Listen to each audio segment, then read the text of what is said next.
He was incredible. 3,000 hits when he didn't join the league until he was 27. Just incredible hitter.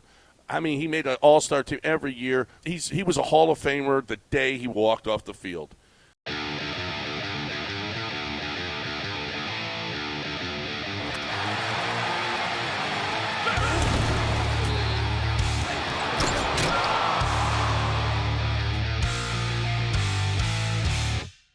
Okay, before we go on, this is the third segment, and we still haven't mentioned Billy Wagner.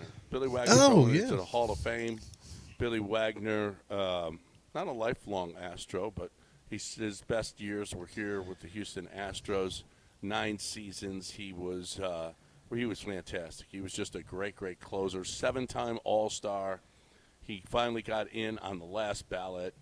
Is the audio? Can you hear him getting a phone call? Is it good? Is it good audio? Well, you can hear him saying hello, and then most of the rest of it's him choking up. That's most of the audio. And then I think he might say thank you at the end, but it's more of a visual thing. We do have him talking about getting the call. He was on MLB Network, which was I'll get that ready. All right, we'll get that. Billy Wagner, Houstonian. Thanks to Lance, he was pissed off at me for a better part of a year. But other than that, I was in that locker room about every day when I was doing the pre- and post-game shows for the Astros, and Billy came on the show one time, and we talked, and it was great. And then as soon as he got off the air, Lance started talking. He's only got one pitch, and he's got to develop another pitch, and then all of a sudden, I guess he was turned the radio. He must have either he was still on hold or he turned the radio on to listen. He listened to the show after he got off, and then what are these mother scratchers saying? He didn't talk to me for the rest of the season. Then we go to spring training. I'm like, Billy, what is your deal?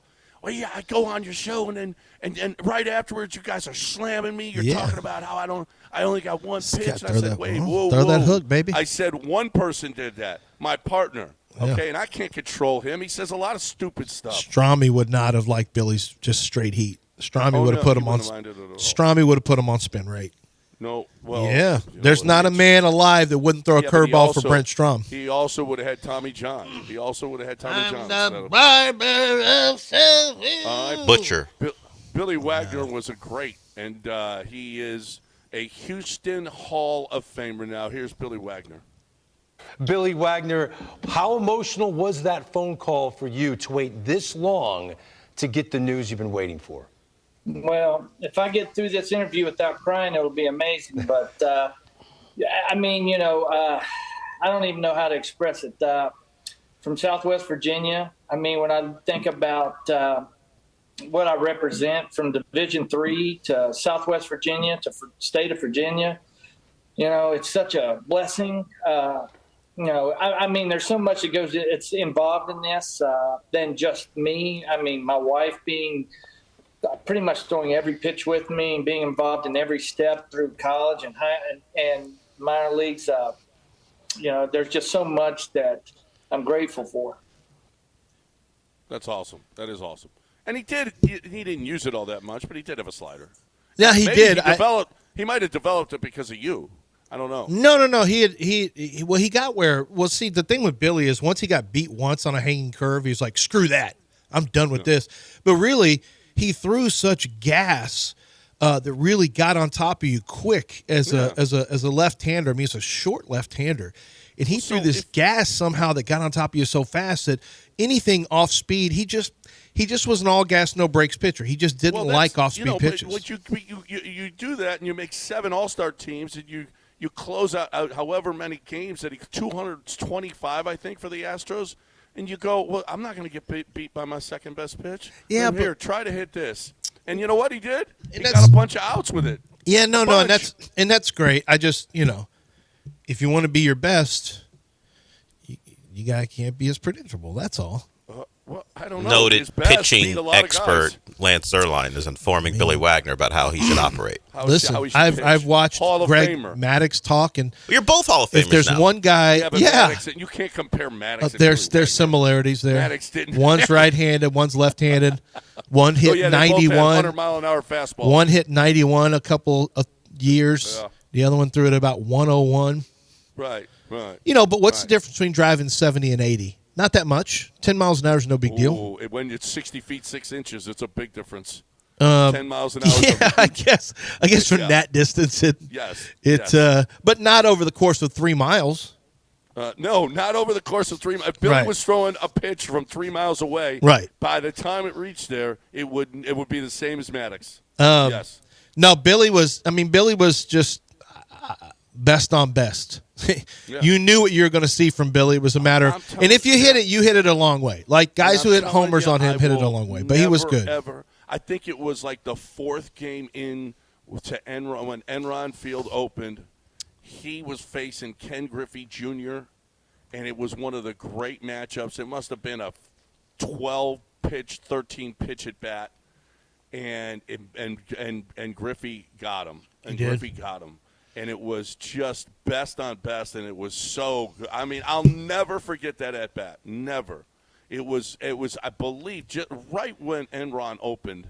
I'm gonna have to go back and look at the year 2000 and see when they played the Reds. But it was. I mean, talk about what a matchup that was. And you know what?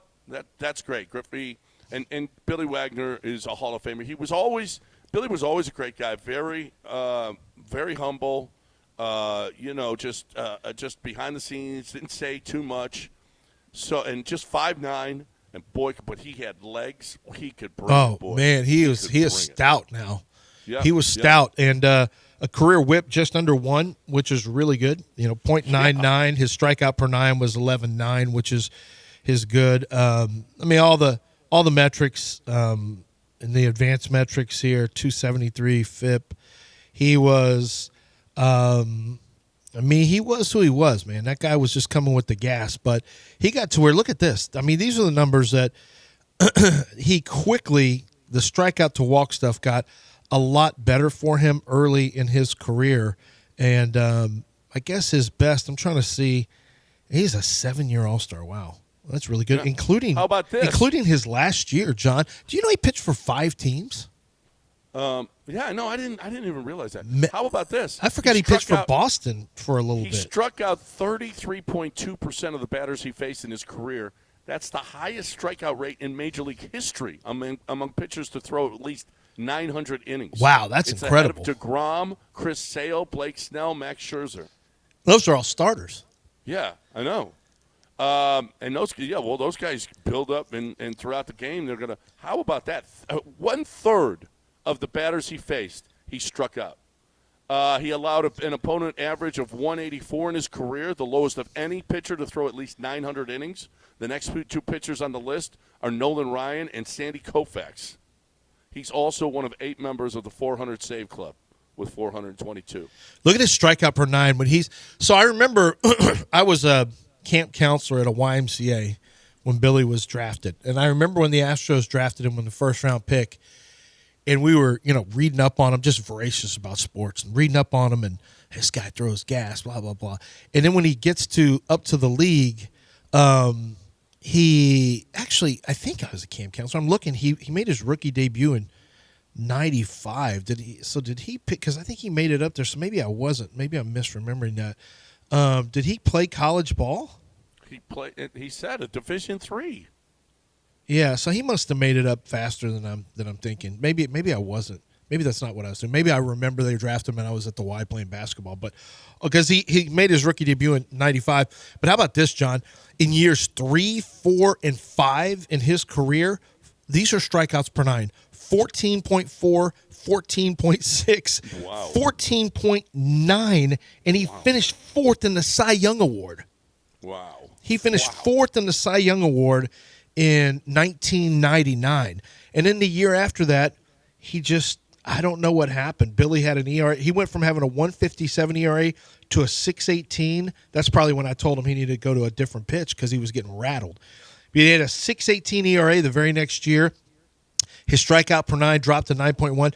Actually, Billy never even came close to those numbers until the end of his career. He got back to 14.9 strikeouts. Amazing. Well, that was much less. The last year of his career, he had 13.5 strikeouts per nine in 69 innings. And he made the All-Star team. The very last year of his career at age 38, he had one of his strongest years, a 1.43 ERA. He went out like a G. What team was he last with year? He was with the Atlanta Braves. Wow, had 37 saves, 1.43 ERA, struck out 13.5 per nine, and then shut it down. Made an All-Star team and said, "That's it. I'm done." At age 38, man, what a way to go out. So, do you have a problem with the one guy that didn't vote for Ichiro? Yeah, of course.